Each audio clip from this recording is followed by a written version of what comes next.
ਸਤਨਾਮ ਸ੍ਰੀ ਵਾਹਿਗੁਰੂ ਸਾਹਿਬ ਜੀ। ਦੋਹਰਾ ਪ੍ਰਗਟ ਪਹੁਮ ਗੁਰ ਸੂਰ ਤੁਤ, ਜਾਨ ਮਨ ਨਲਨ ਪ੍ਰਕਾਸ਼, ਅਨਾਥ ਕੋ ਮੋਦਨ ਵਿਮੁਖ ਜਨ, ਕਬਹੂ ਨਾ ਹੋਤ ਹੁਲਾਸ। ਪ੍ਰਗਟ ਪਹੁਮ ਗੁਰ ਸੂਰ ਦੁੱਤ।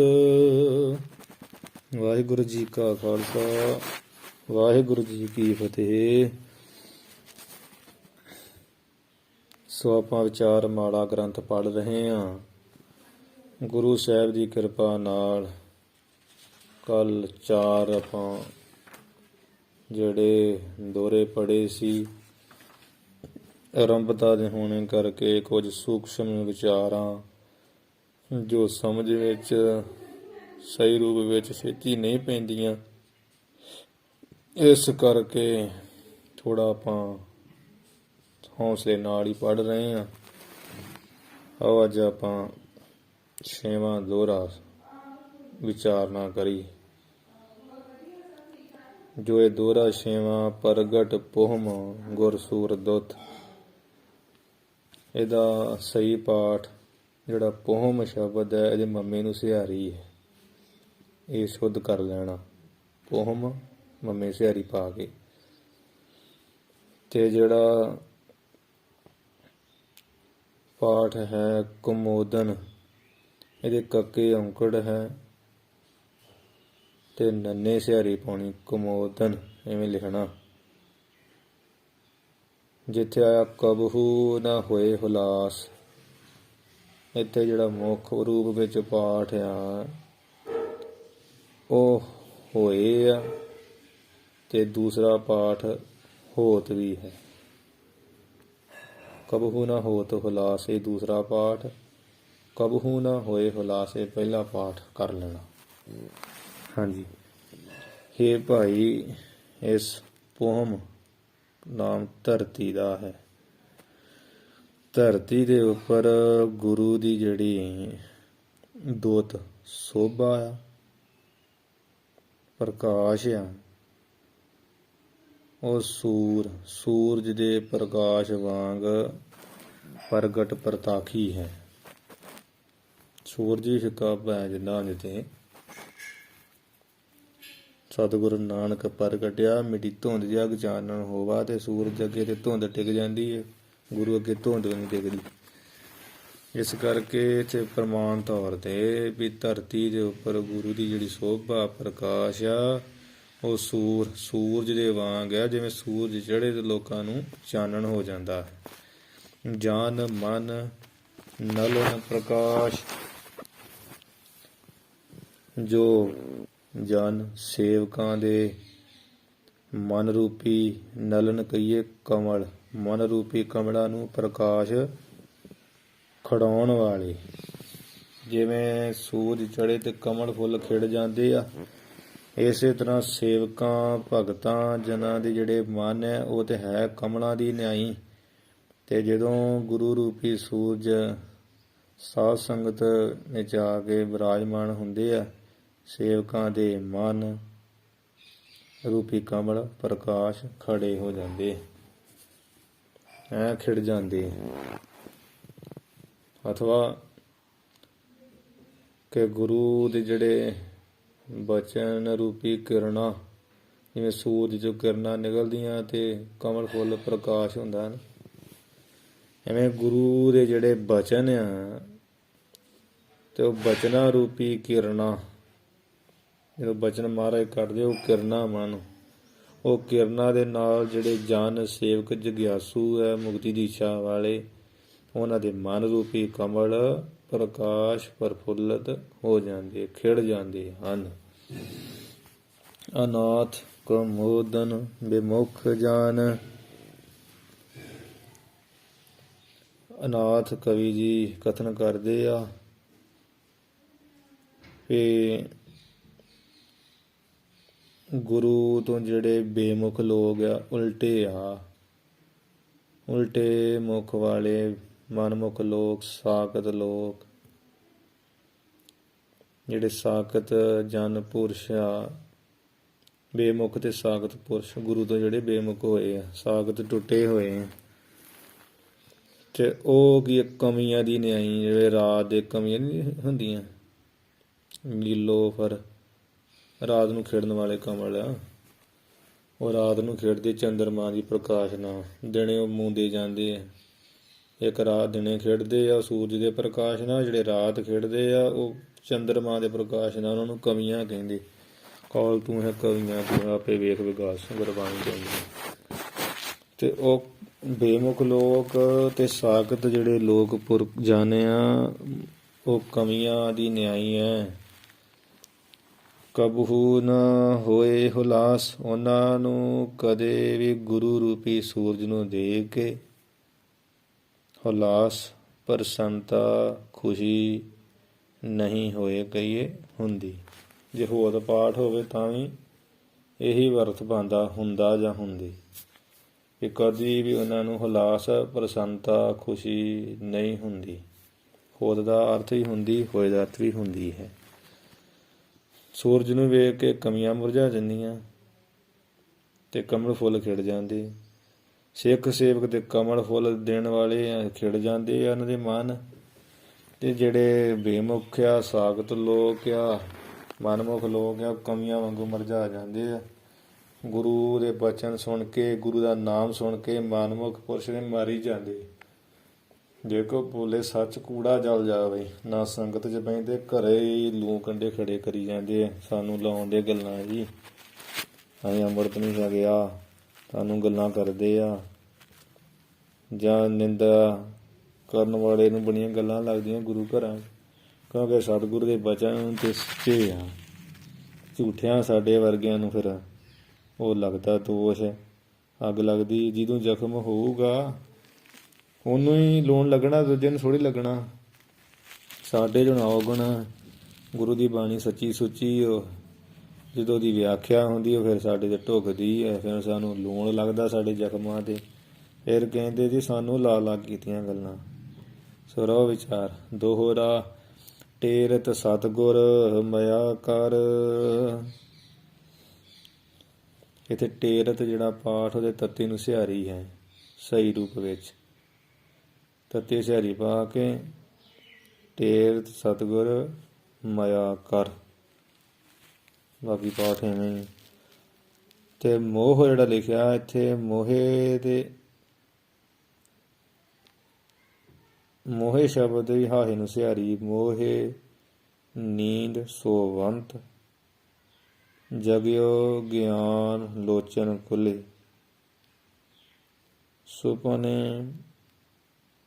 ਸੁਪਨੋ ਪਾਠ, ਸੁਪਨੋ ਭ੍ਰਮ ਬਿਸਰੰਤ। ਬਾਕੀ ਸਾਰਾ ਪਾਠ ਹੈ। ਹਾਹੇ ਮੋਹੇ ਦੇ ਹਾਹੇ ਨੂੰ ਸਿਹਾਰੀ ਲਾ ਦੇਣੀ ਹੈ, ਤੇ ਟੇਰਤ ਦੇ ਤੱਤੇ ਨੂੰ ਸਿਹਾਰੀ ਲਾ ਦੇਣੀ। ਸਤਿਗੁਰ ਸਾਹਿਬ ਜੀ ਆਪਣੀ ਮਾਇਆ ਮਿਹਰ ਦੀ ਦ੍ਰਿਸ਼ਟੀ ਕਰ ਕਹੀਏ ਕਰਕੇ, ਮੋਹੇ ਕਹੀਏ ਜਿਹੜੀ ਮੋਹ ਦੀ ਨੀਂਦ ਵਿੱਚ ਸੋਵੰਤ ਸੁੱਤੇ ਹੋਏ ਜੀਵ ਆ, ਉਹਨਾਂ ਨੂੰ ਟੇਰਤ ਸੱਦਦੇ, ਉੱਚੀ ਆਵਾਜ਼ ਨਾਲ ਪੁਕਾਰਦੇ ਹਨ। ਇਹ ਭਾਈ, ਇਹ ਮਨੁੱਖ ਜਨਮ ਬੜਾ ਦੁਰਲੱਭ ਆ, ਮੋਲਕ ਜਨਮ ਪਾਇਆ ਤੂੰ। 184 ਭਰਮ ਤਿਆਂ ਦੁਰਲੱਭ ਜਨਮ ਪਾਇਓ, ਇਹ ਨਾਨਕ ਨਾਮ ਸੰਭਾਲ ਤੂੰ ਸੋਧਨ ਨੇੜਾ ਆਇਓ। ਤੇ ਇਹ ਜਨਮ ਬੜਾ ਪਾਇਆ ਮੁੱਖ ਤੂੰ, ਐਵੇਂ ਵਿਅਰਥ ਵਿਸ਼ਿਆਂ ਮੋਹ ਵਿੱਚ ਨਾ ਪੈ, ਤੋਂ ਮੋਹੇ ਡੂਬਾ ਸੰਸਾਰ। ਇਹਦੀ ਨੀਂਦ ਵਿੱਚ ਕਿਉਂ ਸੁੱਤਾ ਪਿਆ? ਜਾਗ ਇੱਧਰੋਂ ਜਾਗ ਲਿਹੋ ਰੇ ਮਨਾ ਜਾਗ ਲਿਹੋ, ਕਾਹੇ ਗਾਫਲ ਸੋਇਆ। ਇਸ ਤਰ੍ਹਾਂ ਸਤਿਗੁਰੂ ਮਿਹਰ ਕਰਕੇ ਮੋਹ ਦੀ ਨੀਂਦ ਵਿੱਚ ਸੁੱਤੇ ਹੋਏ ਜੀਵਾਂ ਨੂੰ ਸਤਿਗੁਰੂ ਟੇਰਦੇ ਪੁਕਾਰਦੇ ਆ। ਟੇਰਦੇ ਦਾ ਅਰਥ ਸੱਦਦੇ ਆ, ਇਹ ਉੱਚੀ ਆਵਾਜ਼ ਨਾਲ ਪੁਕਾਰਦੇ ਬੁਲਾਉਂਦੇ ਹਨ। ਭਾਈ ਆ ਜਾ, ਸੰਗਤ ਕਰ ਲਾ। ਜਗਿਓ ਗਿਆਨ ਲੋਚਨ ਖੁੱਲੇ, ਜਦੋਂ ਗੁਰੂ ਦੀ ਕਿਰਪਾ ਸਦਕਾ ਸਿੱਖ ਇਸ ਮੋਹ ਦੀ ਨੀਂਦ ਤੋਂ ਜਗਿਓ ਜਾਗਦਾ ਹੈ,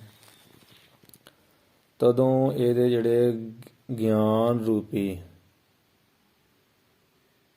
ਲੋਚਨ ਖੁੱਲੇ ਖੁੱਲ ਜਾਂਦੇ। ਲੋਚਨ ਦਾ ਅਰਥ ਨੇਤਰ, ਖੁੱਲੇ ਦਾ ਅਰਥ ਖੁੱਲ ਜਾਂਦੇ। ਗਿਆਨ ਤਦੋਂ ਇਹ ਤੇ ਗਿਆਨ ਰੂਪੀ ਭਾਵ ਜੀਵ ਦੇ ਗਿਆਨ ਰੂਪੀ, ਸਿੱਖ ਦੇ ਗਿਆਨ ਰੂਪੀ ਨੇਤਰ, ਜਾਂ ਮਨ ਬੁੱਧ ਰੂਪੀ ਨੇਤਰ, ਵਿਵੇਕ ਵਿਰਾਗ ਰੂਪੀ ਨੇਤਰ, ਪਰੋਖ ਅਪਰੋਖ ਗਿਆਨ ਰੂਪੀ ਨੇਤਰ ਖੁੱਲ ਜਾਂਦੇ ਆ। ਤੇ ਹੁੰਦਾ ਕੀ ਹੈ? ਸੁਪਨੋ ਭ੍ਰਮ ਬਿਸਰੰਤ। ਫਿਰ ਜੋ ਸੁਪਨੇ ਦੀ ਨਿਆਈ ਭਰਮ, ਅਹੰਕਾਰ, ਦੇਹ ਅਧਿਆਸ, ਮੈਂ ਦੇਹ ਹਾਂ, ਐਸਾ ਜਿਹੜਾ ਅਧਿਆਸ ਹੈ, ਭ੍ਰਾਂਤੀ, ਬਿਸਰੰਤ ਭੁੱਲ ਜਾਂਦਾ ਹੈ, ਨਿਵਰਤ ਹੋ ਜਾਂਦਾ। ਜਿਵੇਂ ਵੀ ਸੁਪਨਾ ਆਉਂਦਾ ਹੋਵੇ ਤੇ ਉਹ ਬੜਾ ਵੇਖਿਆ ਨਾ ਕਿ ਕਿੰਨਾ ਦੁੱਖ ਹੋਣ ਡਿਆ ਹੁੰਦਾ, ਬੰਦਾ ਭਿਖਾਰੀ ਬਣਿਆ ਹੁੰਦਾ ਸੁਪਨੇ ਵਿੱਚ। ਜਦੋਂ ਨੀਂਦ ਖੁੱਲ ਜਾਂਦੀ, ਪ੍ਰਤੱਖ ਨੀਂਦ ਖੁੱਲ ਜਾਂਦੀ, ਜਾਗਣ ਤੋਂ ਹੀ ਸੁਪਨਾ ਵੀ ਖਤਮ ਹੋ ਜਾਂਦਾ। ਫਿਰ ਤੇ ਬੰਦਾ ਹੁੰਦਾ ਵੀ ਕੁਝ ਨਹੀਂ ਹੋਇਆ।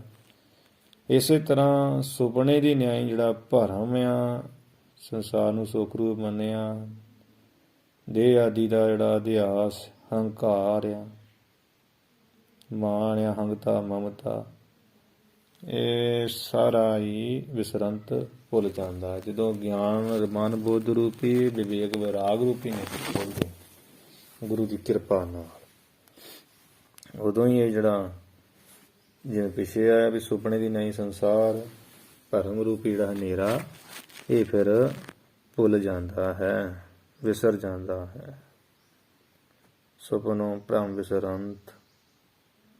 ਜਦੋਂ ਵੀ ਮਨੁੱਖ ਗਿਆਨ ਮਾਨੋ ਗਿਆਨ ਹੀ ਵੇਖੋ, ਸੂਰਜ ਨਿਕਲਦਾ ਤੇ ਸਾਨੂੰ ਸਾਰੇ ਪਾਸੇ ਦਿਸਣ ਲੱਗ ਪੈਂਦਾ।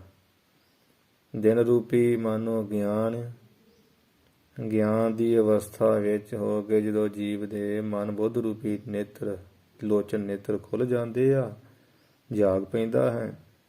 ਫਿਰ ਸੁਪਨੇ ਵਾਂਗ ਇਹ ਸੰਸਾਰ, ਇਹ ਭਰਮ ਜਿਹੜਾ ਇਹਦਾ ਹਨੇਰਾ, ਉਹ ਬਿਸਰੰਤ ਦੂਰ ਹੋ ਜਾਂਦਾ ਹੈ, ਭੁੱਲ ਜਾਂਦਾ ਹੈ।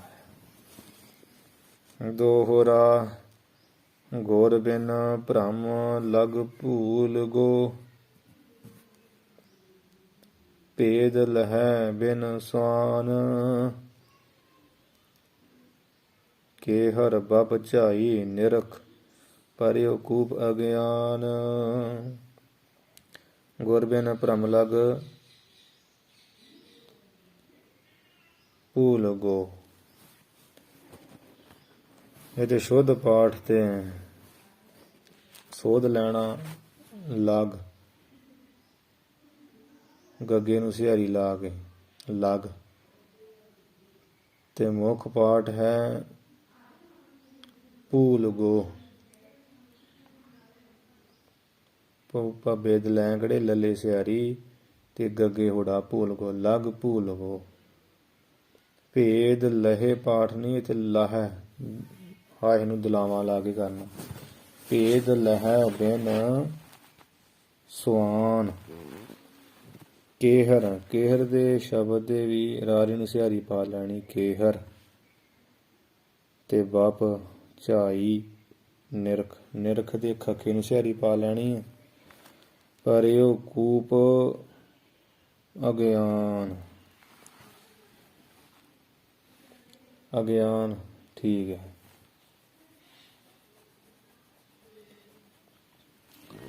ਹਾਂਜੀ, ਗੁਰ ਬਿਨ ਭਰਮ ਲਗ ਭੂਲਿਓ, ਲਗ ਦੀ ਗੱਗੇ ਨੂੰ ਸਿਹਾਰੀ ਤੇ ਭੂਲ ਗੋ ਦੀ ਲੱਲੇ ਨੂੰ ਸਿਹਾਰੀ ਤੇ ਗੱਗੇ ਨੂੰ ਹੋੜਾ।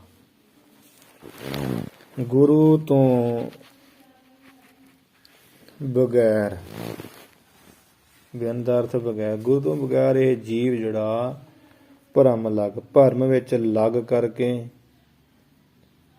ਇਸ ਪ੍ਰਕਾਰ ਆਪਣੇ ਨਿਜ ਸਰੂਪ ਆਤਮ ਸਰੂਪ ਤੋਂ ਭੂਲ ਗੋ ਕਹੀਏ, ਭੁੱਲਿਆ ਹੋਇਆ ਹੈ। ਠੀਕ ਹੈ ਨਾ। ਭੁੱਲ ਗਿਆ ਹੈ, ਭੁੱਲ ਗਿਆ ਹੈ। ਭੇਦ ਲਹੈ ਬਿਨ ਸਵਾਨ, ਜਿਵੇਂ ਸੀਸ ਮਹਿਲ ਵਿੱਚ ਵੜਿਆ ਸਵਾਨ ਜਿਹੜਾ ਕੁੱਤਾ, ਉਹ ਭੇਦ ਲਹੇ ਤੋਂ, ਭੇਦ ਲਹੇ ਕਹੀਏ ਜਾਣੇ ਤੋਂ ਬਗੈਰ ਹੀ, ਅਸਲੀਅਤ ਜਾਂ ਭੇਦ, ਲਹੇ ਕਹੀਏ ਜਾਣੇ, ਲਹੇ ਦਾ ਅਰਥ ਇੱਥੇ ਲਹੇ ਪਾਠ ਹਾਹੇ ਨੂੰ ਦਿਲਾਵਾਂ, ਭੇਦ ਜਾਣੇ ਤੋਂ ਬਗੈਰ ਹੀ ਵਿਅਰਥ ਵਿਚਾਰਾ ਭੌਂਕ ਭੌਂਕ ਕੇ ਮਰ ਗਿਆ ਸੀ। ਠੀਕ ਹੈ। ਤੇ ਕੇਹਰ, ਉਹ ਕੁੱਤਾ ਆਪਣੇ ਕਾਰਨ ਕੀ ਸੀ ਵੀ ਉਹ ਕੁੱਤਾ ਆਪਣਾ ਜਿਹੜਾ ਪਰਛਾਵਾਂ ਨੂੰ ਆਪਣੇ ਨਾਲੋਂ ਵੱਖਰਾ ਸਮਝ ਗਏ, ਕਿਉਂਕਿ ਸੀਸ ਮਹਿਲ ਕੱਚ ਦਾ ਹੀ ਸਾਰਾ ਮਹਿਲ ਸੀ, ਆਪਣਾ ਉਹਦੇ ਵਿੱਚ ਪਰਛਾਵਾਂ ਨੂੰ ਦਿਖੀ ਜਾਵੇ, ਆਪਣੇ ਨਾਲੋਂ ਵੱਖਰਾ ਸਮਝ ਕੇ ਵਿਅਰਥ ਵੀ ਦੂਜਾ ਕੁੱਤਾ ਵੀ ਇੱਥੇ ਤੇ ਭੌਂਕੀ ਗਿਆ, ਭੌਂਕਦਾ ਭੌਂਕਦਾ ਮਰ ਗਿਆ। ਤੇ ਗੁਰਬਿਨ ਭਰਮ ਲਗ ਭੂਲ ਗੋ,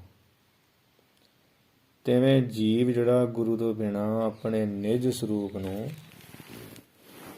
ਨਹੀਂ ਜਾਣ ਪਾਉਂਦਾ, ਨਹੀਂ ਜਾਣਿਆ ਜਾਂਦਾ ਇਹਦੇ ਕੋਲ, ਜਿਸ ਕਰਕੇ ਵਿਅਰਥ ਇਹ ਵਿਸ਼ਿਆਂ ਵਿੱਚ ਭਰਮ ਵਿੱਚ ਲੱਗ ਕੇ ਕੁੱਤੇ ਦੀ ਨਹੀਂ ਭੌਂਕਦਾ ਹੋਇਆ ਮਰ ਜਾਂਦਾ ਹੈ। ਇਹ ਜੀਵ ਕੁੱਤੇ ਦੀ ਨਹੀਂ, ਭੇਦ ਸੀਸ ਮਹਿਲ, ਇਹ ਸੰਸਾਰ ਰੂਪੀ ਸੀਸ ਮਹਿਲ 'ਚ ਵੜਿਆ ਹੋਇਆ ਤੇ ਇੱਥੇ ਆਪਣੇ ਨਿਜ ਸਰੂਪ ਦੇ ਗਿਆਨ ਨੂੰ ਲਏ ਤੋਂ ਬਿਨਾਂ, ਜਾਣੇ ਤੋਂ ਬਿਨਾਂ, ਭੇਦ ਲਏ ਤੋਂ ਬਿਨਾਂ ਕਿ ਮੇਰੀ ਅਸਲੀਅਤ, ਮੇਰਾ ਤੇ ਇਹ ਜੋ ਦੀਸੈ ਸੋ ਤੇਰਾ ਰੂਪ, ਇਹ ਸੰਸਾਰ ਤੁਮ ਦੇ ਹਰ ਕਾ ਰੂਪ ਹੈ, ਵੀ ਇਹ ਤੇ ਸੰਸਾਰ ਮੇਰਾ ਹੀ ਆਪਣਾ ਸਰੂਪ ਹੈ। ਇਹ ਭੇਦ ਅਸਲੀਅਤ ਲਏ ਤੋਂ ਬਿਨਾਂ ਵਿਸ਼ਿਆਂ ਵਿੱਚ ਪੈ ਕੇ, ਭਰਮ ਵਿੱਚ ਪੈ ਕੇ ਭੌਂਕਦਾ ਮਰ ਜਾਂਦਾ ਹੈ। ਇਹਦੀ ਇਹ ਹਾਲਤ ਹੋ ਜਾਂਦੀ ਹੈ। ਗੁਰ ਬਿਨ ਭਰਮ ਲਗ ਭੂਲਿਓ ਪਾਠ ਵੀ ਕਈ ਥਾਵਾਂ ਤੇ ਹੈ, ਤੇ ਅਰਥ ਦੇ ਇੰਨਾ ਹੀ ਬਣਦਾ। ਫਿਰ ਤੇ ਵੀ ਗੁਰੂ ਬਗੈਰ ਇਹ ਜੀਵ ਜਿਹੜਾ ਭਰਮ ਵਿੱਚ ਲੱਗ ਕੇ ਆਪਣੇ ਨਿੱਜੀ ਸਰੂਪ ਨੂੰ ਭੁੱਲਿਆ ਹੋਇਆ, ਭੇਦ ਲਹਿ ਬਿਨ ਸਵਾਨ, ਜਿਵੇਂ ਸੀਸ ਮਹਿਲ ਵਿੱਚ ਵੜਿਆ ਸਵਾਨ ਕੁੱਤਾ, ਅਸਲੀਅਤ ਭੇਦ ਲਏ ਤੋਂ ਬਿਨਾਂ ਵਿਅਰਥੀ ਭੌਂਕ ਭੌਂਕ ਕੇ ਮਰ ਗਿਆ। ਭੂਲ ਗੋ ਪਾਠ ਲੱਗ ਗਿਆ, ਮੁੱਖ ਪਾਠ ਭੂਲ ਗੋਈ, ਇਹ ਭੁੱਲ ਗਿਆ ਹੈ। ਤੇ ਭੂਲੇ ਦਾ ਅਰਥ ਭੁੱਲਿਆ ਹੋਇਆ ਹੈ, ਭੁੱਲਿਆ ਹੈ। ਕੇਹਰ ਬਪ ਝਾਈ ਨਿਰਖ, ਅੱਗੇ ਦ੍ਰਿਸ਼ਟਾਂਤ ਦੇ ਰਹੇ। ਕੇਹਰ ਬਪ ਜੋ ਉੱਪਰ ਗੱਲ ਕਹੀ ਹੈ ਨਾ ਪਹਿਲੀ ਤੁਕ, ਇੱਥੇ ਹੁਣ ਦ੍ਰਿਸ਼ਟਾਂਤ ਦੇ ਰਹੇ ਸਿਧਾਂਤ ਅਨੁਸਾਰ। ਕੇਹਰ ਬਪ ਝਾਈ ਨਿਰਖ, ਜਿਸ ਪ੍ਰਕਾਰ ਇੱਕ ਕੇਹਰ ਜਿਹੜਾ ਸ਼ੇਰ ਸੀ, ਕੇਹਰ ਪਾਠ ਦੇ ਰਾਰੇ ਨੂੰ ਸਿਹਾਰੀ ਪਾ ਲੈਣੀ। ਕੇਹਰੀ ਸ਼ੇਰ ਖੂਹ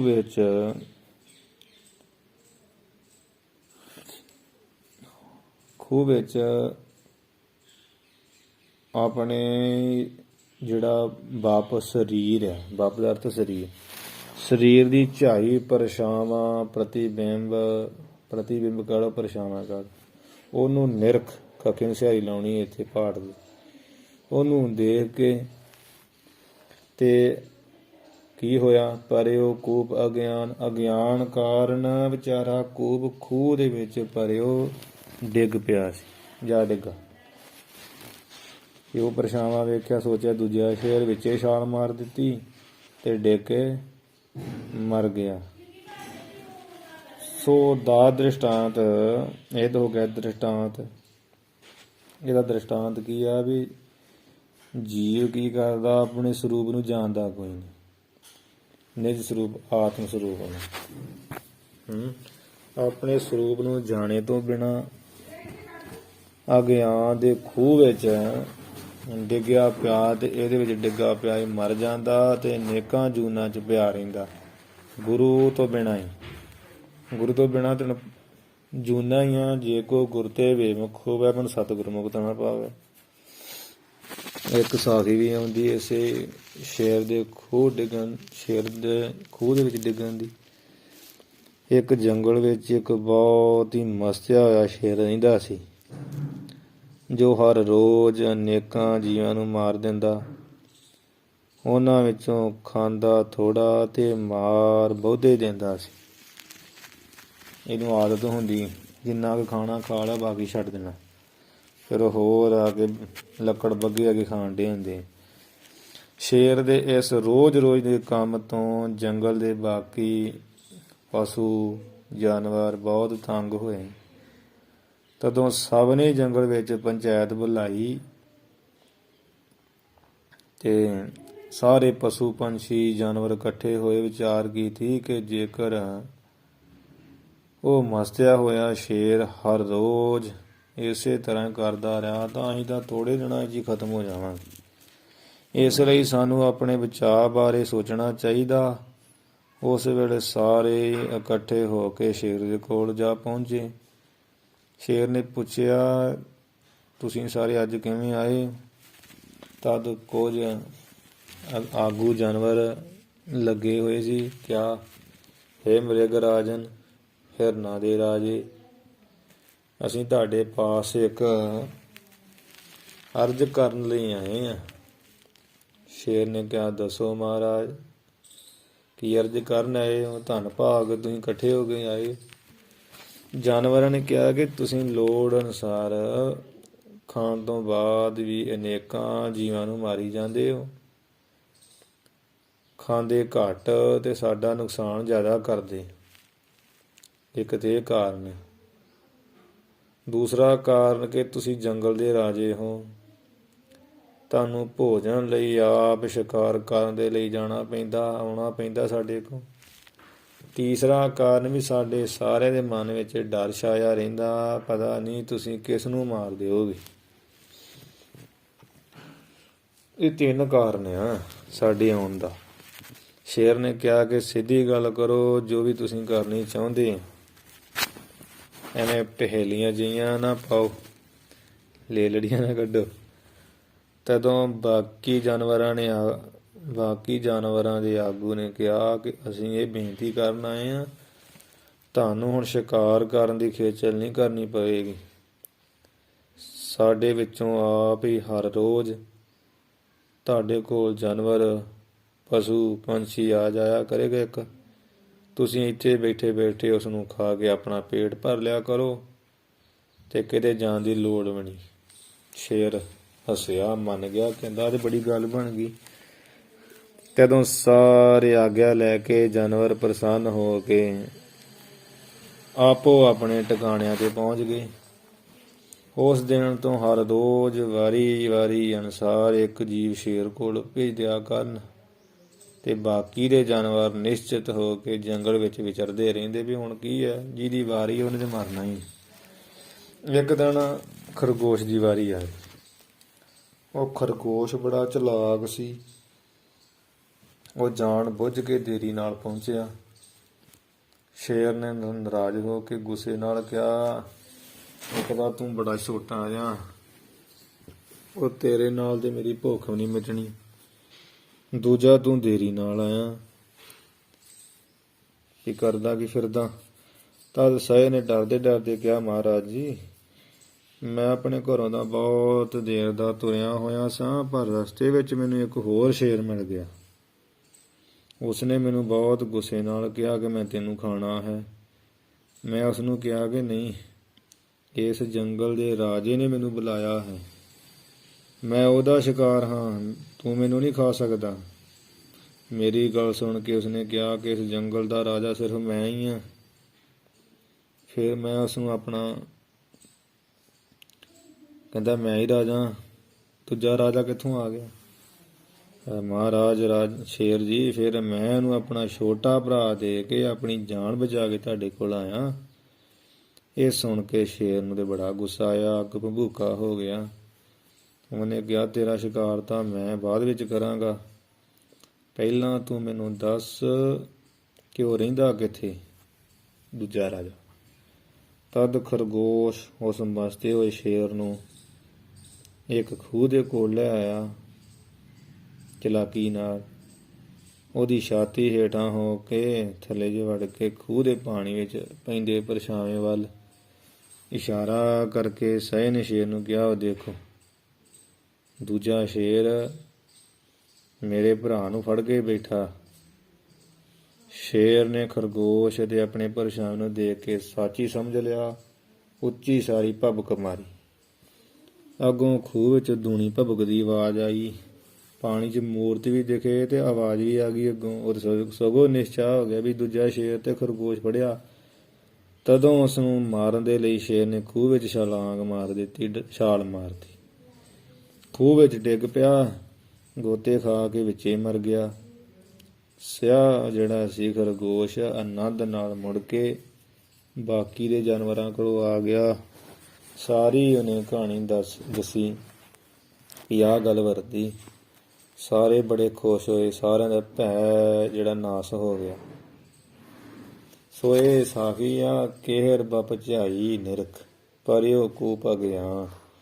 ਵੀ ਕਿਹੜੀ ਸ਼ੇਰ ਆਪਣਾ ਸਰੀਰ ਦੀ ਝਾਈ ਪਰਛਾਵਾਂ ਨਿਰਖ ਦੇ ਕੇ ਤੇ ਅਗਿਆਨ ਕਰਕੇ ਵੀ ਇਹਦੇ ਪਾਣੀ ਵਿੱਚ ਤੇ ਉਹਦੇ ਮੇਰਾ ਹੀ ਪਰਛਾਵਾਂ, ਪਰ ਬੇਸਮਝੀ ਕਾਰਨ ਆਪਣੇ ਖੂਹ ਦੇ ਵਿੱਚ ਵਹਿੰਦਾ ਪਰਛਾਵੇਂ ਨੂੰ ਡਿੱਗ ਪਿਆ, ਭਵਾਕਾ ਮਾਰਦਾ।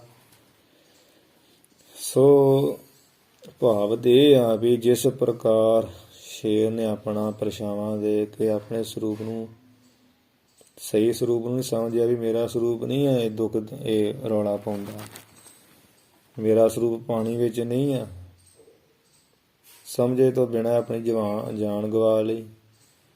ਤਿਵੇਂ ਜੀਵ ਜਿਹੜਾ ਨਾ ਗੁਰੂ ਤੋਂ ਬਿਨਾਂ ਆਪਣੇ ਸਰੂਪ ਨੂੰ ਸਮਝ ਨਹੀਂ ਸਕਦਾ। ਬਲਿਹਾਰੀ ਗੁਰ ਆਪਣੇ ਦਿਵਹਾੜੀ ਸਤਵਾਰ, ਜਿਨ ਮਾਨਸ ਤੇ ਦੇਵਤੇ ਕੀਏ ਕਰਤ ਨਾ ਲਾਗੀ ਵਾਰ। ਜੇ ਸੋ ਚੰਦਾ ਉਗਵਹਿ ਸੂਰਜ ਚੜ੍ਹਿਆ ਹਜ਼ਾਰ, ਏਤੇ ਚਾਨਣ ਹੁੰਦਿਆਂ ਗੁਰ ਬਿਨ ਘੋਰ ਅੰਧਾਰ। ਗੁਰ ਬਿਨ ਘੋਰ ਅੰਧਾਰ, ਗੁਰੂ ਬਿਨ ਸਮਝ ਨਾ ਆਵੇ, ਗੁਰੂ ਬਿਨ ਸੁਰਤ ਨਾ ਸਿੱਧ, ਗੁਰੂ ਬਿਨ ਮੁਕਤ ਨਾ ਪਾਵੇ। ਗੁਰੂ ਤੋਂ ਬਿਨਾਂ ਆਪਣਾ ਸਰੂਪ ਸਮਝਿਆ ਨਹੀਂ ਜਾਂਦਾ, ਆਤਮ ਸਰੂਪ। ਬੰਦਾ ਗਿਆਨੀ ਰਹਿੰਦਾ ਇਹੋ ਜਗੋ ਤੁੱਤਰ, ਮਨਮੁਖ ਪਾਰ ਨਾ ਪਾਈ ਰਾਮ। ਅੰਤਰੇ ਹਉਮੈ ਮਮਤਾ ਕਾਮ ਕ੍ਰੋਧ ਚਤਰਾਈ ਰਾਮ। ਅੰਤਰੇ ਚਤਰਾਈ ਥਾਇ ਨਾ ਪਾਈ, ਬਿਰਥਾ ਜਨਮ ਗਵਾਇਆ। ਇਹ ਹਾਲਤ ਹੁੰਦੀ ਹੈ ਇਹਦੀ, ਜਿਸ ਕਰਕੇ ਭਰਮ ਅਗਿਆਨ ਵਿੱਚ ਪਿਆ ਰਹਿੰਦਾ। ਇਹ ਬੜਾ ਵੱਡਾ ਖੂਹ ਆ, ਇਹਦੇ ਵਿੱਚ ਡਿੱਗ ਕੇ ਆਪਣਾ ਮੋਲਕ ਮਨੁੱਖਾ ਜਨਮ ਕਬੀਰ ਮਾਨਸ ਜਨਮ ਵਿਦਲੰਬ ਹੋਏ ਨਾ ਬਾਰੈ ਬਾਰ, ਵਿਅਰਥ ਹੀ ਗਵਾ ਲੈਂਦਾ।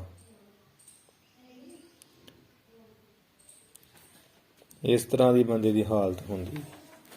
ਸੋ ਇਸ 8ਵੇਂ ਦੌਰੇ ਦਾ ਇਹ ਵਿਸਥਾਰ ਹੈ। ਹੋਰ ਵੀ ਵਿਸਥਾਰ ਹੋ ਸਕਦਾ, ਪਰ ਜੇ ਆਪਾਂ ਇਹ ਵਿਸਥਾਰ ਕਰਦੇ ਰਹਾਂਗੇ ਤੇ ਅਗਲੀ ਵਿਚਾਰ ਕਰਨੀ ਕਠਿਨ ਹੋ ਜਾਏਗੀ। ਸੋ ਅੱਗੇ ਆਪਾਂ ਪੜ੍ਹਦੇ। ਦੋਹਰਾ ਪ੍ਰਗਟ ਅਮਨ ਕਰੁਣਾ ਅਰਣਵ,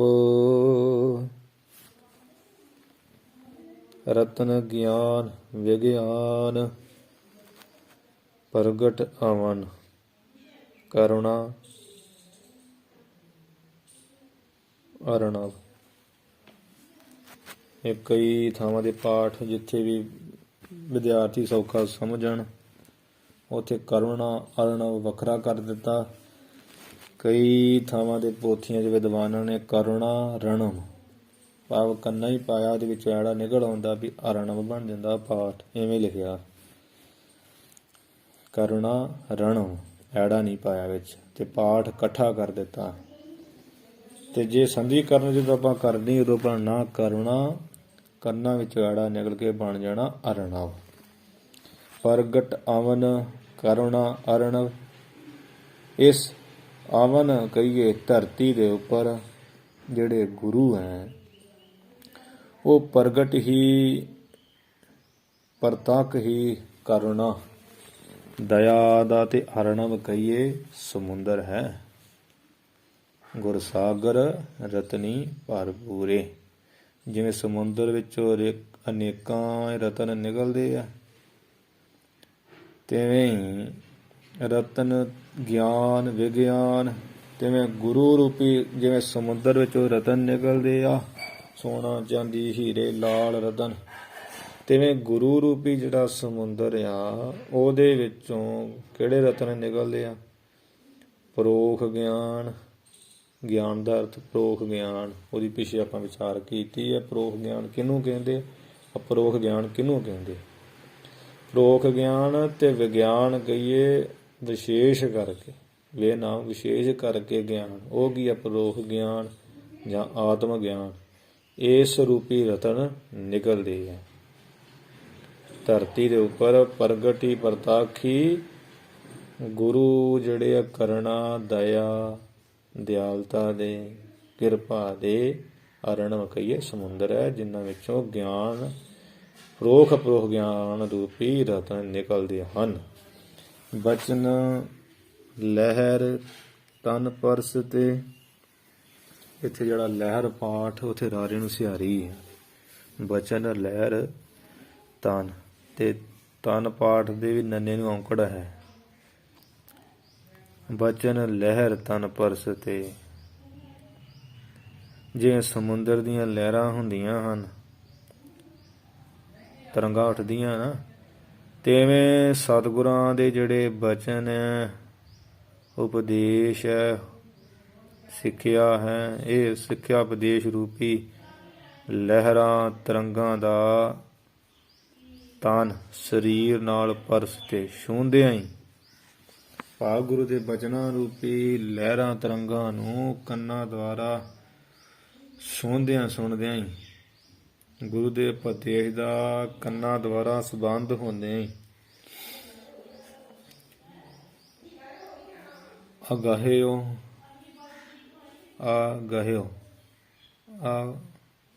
ਗਏ ਹੋ, ਐਵੇਂ ਪਾਠ ਕਰਨਾ ਹੈ। ਅੱਗੇ ਆਹੋ ਅੱਗੇ ਆਹੋ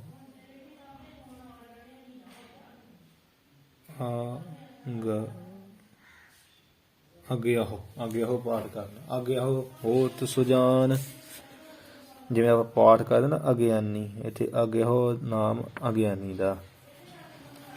ਇਵੇਂ ਅੱਗੇ ਹੋਤ ਸੁਜਾਨ, ਜਿਹੜਾ ਜੀਵ ਅਗਿਆਨੀ ਹੁੰਦਾ ਉਹ ਅਗਿਆਨੀ ਤੋਂ ਸੁਜਾਨ ਸਮਝਦਾਰ ਸੁਘੜ ਸੁਜਾਨ ਜਾਣਨ ਵਾਲਾ ਗਿਆਨਵਾਨ ਹੋਤ ਹੋ ਜਾਂਦਾ ਹੈ।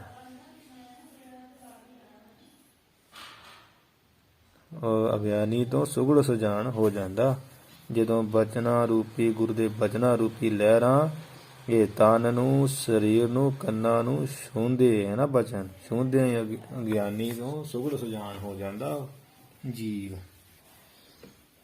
ਇਹ ਗੁਰਬਾਣੀ ਦੇ ਜਦੋਂ ਅਰਥ ਸੁਣੀਏ ਉਦੋਂ ਹੀ ਪਤਾ ਲੱਗਦਾ। ਦੋਹਰਾ ਸੂਰ ਦਰਸ ਆਦਰਸ ਜਿਉ, ਇੱਥੇ ਦਰਸ ਪਾਠ ਦੇ ਸੱਸੇ ਨੂੰ ਸਿਹਾਰੀ। ਸੂਰ ਦਰਸ ਆਦਰਸ ਜਿਵੇਂ ਸੂਰ ਕਹੀਏ ਸੂਰਜ ਦੇ, ਦਰਸ ਕਹੀਏ ਦਰਸ਼ਨ ਕਰਕੇ, ਆਦਰਸ਼ ਕਹੀਏ ਆਤਸ਼ੀ ਸ਼ੀਸ਼ਾ। ਇੱਕ ਸ਼ੀਸ਼ਾ ਆਮ ਜਿਹੜਾ ਆਪਾਂ ਘਰਾਂ ਜਿਵੇਂ ਨੇ, ਇੱਕ ਆਤਸ਼ੀ ਸ਼ੀਸ਼ਾ ਹੁੰਦਾ, ਬੜਾ ਤੇਜ਼ ਹੁੰਦਾ, ਸੂਰਜ ਦੀ ਰੌਸ਼ਨੀ ਵਿੱਚ ਬਹੁਤ ਕੰਮ ਕਰਦੀ। ਆਤਸ਼ੀ ਸ਼ੀਸ਼ੇ ਵਿੱਚੋਂ ਹੋਤ ਅਗਨ ਅਦੋਤ, ਅਗਨੀ ਜਿਹੜੀ ਹੈ ਅੱਗ ਹੈ, ਅਦੋਤ ਪ੍ਰਗਟ ਹੋਤ ਹੋ ਜਾਂਦੀ ਹੈ। ਜਿਵੇਂ ਸੂਰਜ ਦੇ ਦਰਸ਼ਨ ਕਰਕੇ ਆਦਰਸ਼ੀ ਸ਼ੀਸ਼ਾ ਜਿਹੜਾ ਆਤਸ਼ੀ ਸ਼ੀਸ਼ਾ ਉਹਦੇ ਵਿੱਚ ਅਗਨੀ ਪ੍ਰਗਟ ਹੋ ਜਾਂਦੀ ਹੈ। ਤੈਸੇ ਗੁਰ ਪ੍ਰਸਾਦ ਤੈਸੇ ਗੁਰ ਪ੍ਰਸਾਦ ਤੇ ਪਾਠ ਤਤੇ ਲਾ, ਤਿਵੇਂ ਗੁਰੂ ਦੀ ਪ੍ਰਸਾਦ ਕਿਰਪਾ ਦੇ ਤੇ ਕਹੀਏ ਨਾਲ ਅਨੁਭਵ ਨਿਰਮਲ ਹੋਤ। ਗੁਰੂ ਦੀ ਕਿਰਪਾ ਨਾਲ ਹਿਰਦੇ ਦੇ ਅੰਦਰ ਜਿਹੜਾ ਨਿਰਮਲ ਸ਼ੁੱਧ ਅਨੁਭਵ ਗਿਆਨ ਉਹ ਪ੍ਰਾਪਤ ਹੋ ਜਾਂਦਾ। ਠੀਕ ਹੈ ਨਾ। ਜਿਵੇਂ ਵੀ ਸ਼ੀਸ਼ੇ ਵਿੱਚੋਂ ਜਿਹੜੀ ਆਤਿਸ਼ ਸ਼ੀਸ਼ੇ ਵਿੱਚ ਪ੍ਰਗਟ ਹੋ ਜਾਂਦੀ ਨਾ ਅੱਗੋਂ ਛੇਕ ਦੇ ਰਾਹੀਂ, ਤੇ ਉਹ ਜਿੱਥੇ ਤੁਸੀਂ ਆਤਿਸ਼ੀ ਸ਼ੀਸ਼ਾ ਰੱਖ ਕੇ ਅੱਗ ਪ੍ਰਗਟ ਕਰੋਗੇ ਉਹ ਚੀਜ਼ ਨੂੰ ਸਾੜ ਦਿੰਦੀ, ਉਹ ਕਾਗਜ਼ ਨੂੰ। ਉਹ ਵੇਖਿਆ ਦਾਸ ਨੇ, ਤੇ ਉਹ ਸਾੜ ਦਿੰਦੀ ਹੈ ਉਸ ਕਾਗਜ਼ ਨੂੰ। ਤਿਵੇਂ ਸ਼ੁੱਧ ਹਿਰਦੇ ਅੰਦਰ ਜਦੋਂ ਗੁਰੂ ਦੀ ਕਿਰਪਾ ਨਾਲ ਗਿਆਨ ਪ੍ਰਾਪਤ ਹੁੰਦਾ, ਜਿਹੜੇ ਸੰਸਕਾਰ ਹੈ ਨਾ ਮਾੜੇ, ਉਹ ਸਾਰੇ ਦਗਦ ਕਰ ਦਿੰਦੀ। ਉਹ ਗਿਆਨ ਹਿਰਦੇ ਵਿੱਚ ਸਾਰੇ ਦਗਦ ਕਰ ਦਿੰਦਾ।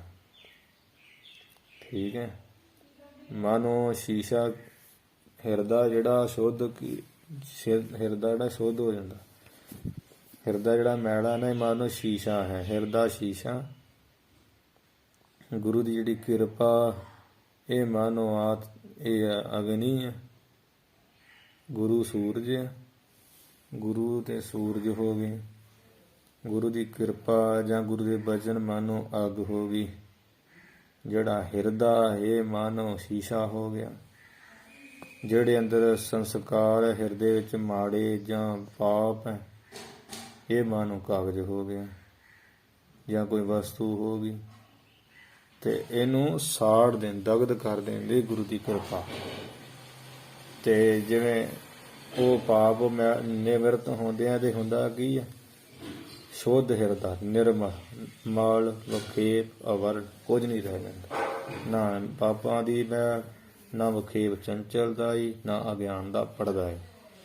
ਇਸ ਤਰ੍ਹਾਂ ਹੋ ਜਾਂਦਾ। ਤੇ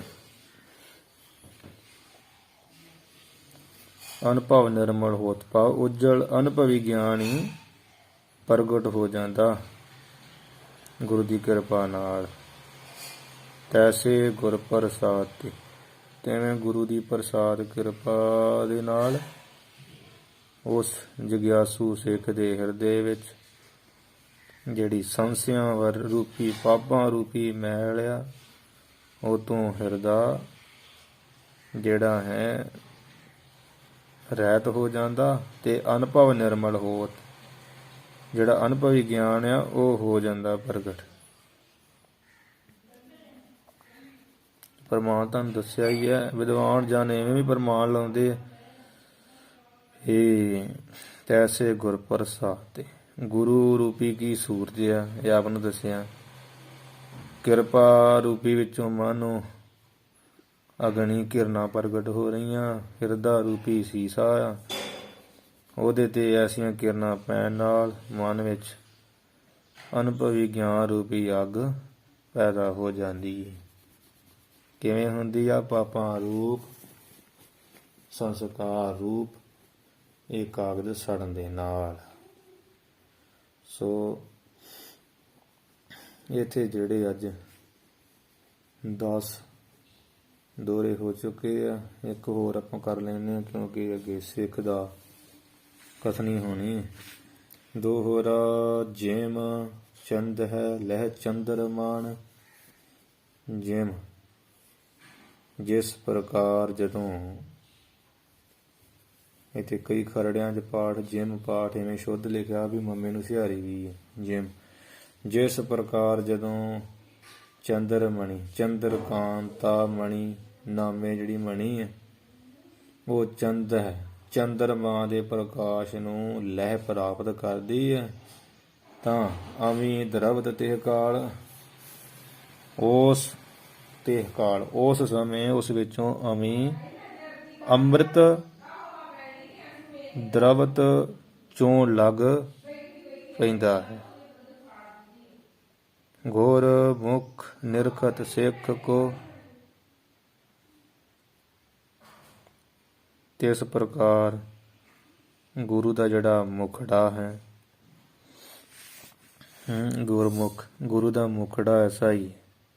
ਗੁਰੂ ਦੇ ਮੁਖੜੇ ਦੇ ਦਰਸ਼ਨ ਨਿਰਖਤ ਕਹੀਏ ਦੇਖ ਕੇ, ਸਿੱਖ ਕੋ, ਸਿੱਖ ਦਾ ਜਿਹੜਾ ਅਨੁਭਵ ਹੋਤ ਵਿਸਾਲ, ਜਿਹੜਾ ਅਨੁਭਵ ਗਿਆਨ ਹੈ ਨਾ, ਅੰਦਰੋਂ ਗਿਆਨ ਫੁੱਟਦਾ, ਉਹ ਵਿਸਾਲ ਬਹੁਤ ਵੱਡਾ ਹੋ ਜਾਂਦਾ। ਭਾਵ ਸ਼ਰਧਾ ਭਾਵਨਾ ਨਾਲ ਰਾਗ ਦਵੈਕ, ਆਪਣਿਆਂ ਨਾਲ ਰਾਗ ਪ੍ਰੇਮ, ਦੂਸਰੇ ਨਾਲ ਦਵੈਕ ਈਰਖਾ, ਇਹ ਸ਼ੰਕਾ ਤੋਂ ਬਿਨਾਂ ਹੋ ਕੇ ਜਦੋਂ ਬੰਦਾ ਇਹ ਰਾਗ ਦਵੈਸ਼ ਰੂਪੀ ਸ਼ੰਕਾ ਤੋਂ ਬਿਨਾਂ ਹੋ ਕੇ ਗੁਰੂ ਦਾ ਦਰਸ਼ਨ ਦਿਦਾਰਾ ਕਰਦਾ, ਫਿਰ ਅੰਦਰੋਂ ਸੰਸ਼ੇ ਰਹਿਤ ਹੋ ਜਾਂਦਾ ਤੇ ਸ਼ੁੱਧ ਗਿਆਨ ਪ੍ਰਾਪਤ ਹੋ ਜਾਂਦਾ, ਅਨੁਭਵ ਗਿਆਨ ਹੋ ਜਾਂਦਾ।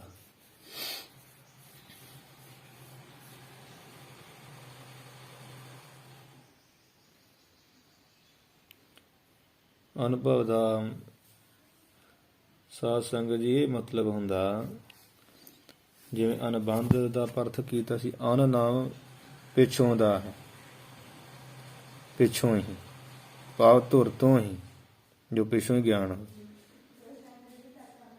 ਤੇ ਭਾਵ ਨਾਮ ਪ੍ਰਗਟ ਦਾ, ਪਿੱਛੋਂ ਪ੍ਰਗਟ, ਭਾਵ ਜੋ ਧੁਰ ਤੋਂ ਹੀ ਗਿਆਨ ਪ੍ਰਗਟ ਹੋਵੇ ਉਸ ਨੂੰ ਅਨੁਭਵ ਗਿਆਨ ਕਹਿੰਦੇ। ਇਹ ਗਿਆਨ ਪੜ੍ਹਨ ਪੜ੍ਹਾਉਣ, ਜਿਵੇਂ ਪੜ੍ਹਦੇ ਹਾਂ ਆ ਗ੍ਰੰਥ ਪੜ੍ਹ ਕੇ ਉਹੀ ਬੋਲੀ ਜਾਣਾ, ਜਾਂ ਕਿਨੇ ਪੜ੍ਹਾਤਾ ਉਹਨਾਂ ਕੀ ਸੁਣ ਕੇ ਬੋਲੀ ਜਾਣਾ, ਇਹ ਤੋਂ ਪਰੇ ਛੋਟਿਆ ਉਹ ਸੁਤੇ ਸੇਧ ਦੇ ਹਿਰਦੇ 'ਚ ਪ੍ਰਗਟ ਹੁੰਦਾ। ਜਿਵੇਂ ਉਹ ਮਹਾਤਮਾ ਓਸ਼ੋ ਦੀ ਕਥਾ ਸੁਣੀਏ ਨਾ, ਤਾਂ ਉਹਦੇ ਵਿੱਚ ਇੰਨਾ ਗਿਆਨ ਹੈ, ਤੇ ਉਹ ਜਿੰਨਾ ਦਿਨ ਵੱਸ ਦੀ ਗੱਲ ਨਹੀਂ, ਉਹ ਕਹਿੰਦੇ ਵੀ ਓਸ਼ੋ ਨੂੰ ਸੁਣੋ ਹੀ ਨਾ, ਕਿ ਗੁਰੂ ਦੀ ਮੱਤ ਸੁਣੋ ਤੁਸੀਂ ਡੋਲ ਜਾਓਗੇ। ਪਰ ਜਿਹੜਾ ਕਮਾਈ ਵਾਲਾ ਡੋਲਦਾ ਨਹੀਂ, ਸੁਣਨਾ ਤੇ ਸਭ ਨੂੰ ਚਾਹੀਦਾ। ਹੁਣ ਓਸ਼ੋ ਸੰਤ ਦੀ ਕਥਾ ਸੁਣਾਂਗੇ ਤੇ ਇੰਨਾ ਅਨੁਭਵ ਸ਼ਾਇਦ ਹੀ ਕਿਸੇ ਗਿਆਨੀ ਨੂੰ ਹੋਵੇ ਇਸ ਵਕਤ।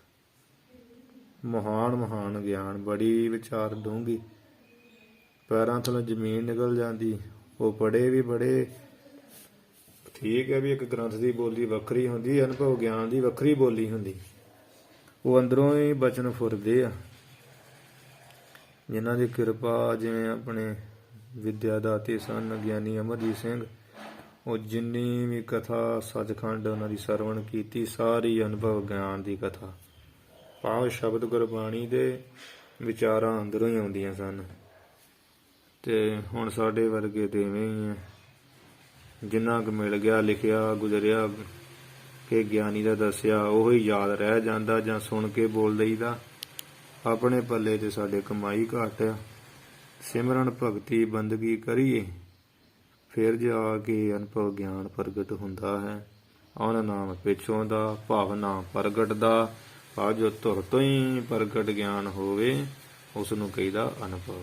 ਗੁਰੂ ਦਾ ਮੁਖ ਦਰਸ਼ਨ ਦੇ ਕੇ, ਸਰੂਪ ਦੇ ਕੇ ਨਿਰਖਤ ਸਿੱਖ ਕੋ, ਸਿੱਖ ਦਾ ਅਨੁਭਵ ਜਿਹੜਾ ਗਿਆਨ ਹੈ ਨਾ ਬੜਾ ਤਕੜਾ ਹੁੰਦਾ। ਇਸ ਕਰਕੇ ਭਾਈ ਗੁਰੂ ਦਾ ਦਰਸ਼ਨ ਕਰਿਆ ਕਰੋ, ਗੁਰੂ ਗ੍ਰੰਥ ਸਾਹਿਬ ਦੇ ਦਰਸ਼ਨ ਕਰਿਆ ਕਰੋ, ਸ਼ਰਧਾ ਭਾਵਨਾ ਨਾ, ਨਿੰਦਿਆ ਚੁਗਲੀ ਰਾਗ ਦਵੈਕ ਈਰਖਾ ਲੈ ਕੇ ਨਾ ਜਾਓ। ਕਈਆਂ ਦੇ ਮਨਾਂ 'ਚ ਈਰਖਾ ਹੁੰਦੀ ਹੈ ਤੇ ਕਹਿੰਦੇ ਮੱਥਾ ਉਹਨਾਂ ਰੋਜ਼ ਹੀ ਟੇਕੀ ਜਾਂਦੇ ਆ, ਪ੍ਰਦਖਣਾ ਕਰੀ ਜਾਂਦੇ, ਝਾੜੂ ਪੋਚੇ ਕਰੀ ਜਾਂਦੇ, ਪਰ ਜਿਹੜਾ ਮਨ 'ਚ ਦੁਬਿਧਾ ਬਣੀ ਨਾ, ਈਰਖਾ ਸੇਵਾਦਾਰ ਨਾ, ਕਿਸੇ ਗ੍ਰੰਥੀ ਸਿੰਘ ਨਾ, ਪਾਠੀ ਸਿੰਘ ਨਾ, ਉਹ ਵਸੀ ਰਹਿੰਦੀ, ਫਿਰ ਪੱਥਰ ਦੀ ਨਿਆਈ ਅਸੀਂ ਲੋਕ ਰਹਿ ਜਾਂਦੇ।